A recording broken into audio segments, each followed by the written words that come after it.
Instagram has just announced its new update for Instagram users, where now users can add music clips to their notes. So let's see how you can get this feature and add music to your notes.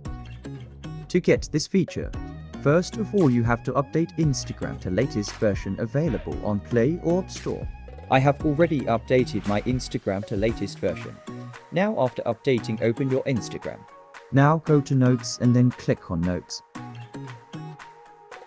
Now here you will find the new music icon available below your profile picture. Now click on the music icon and choose any song from here which you want to add to your notes.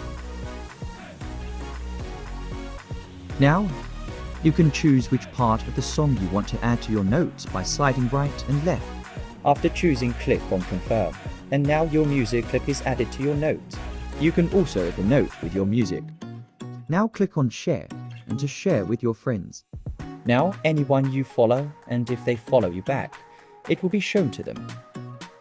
You can listen your music clip by clicking on the note, and from here, you can also delete your notes too. Thanks for watching. Subscribe my channel and press the bell icon for all latest updates.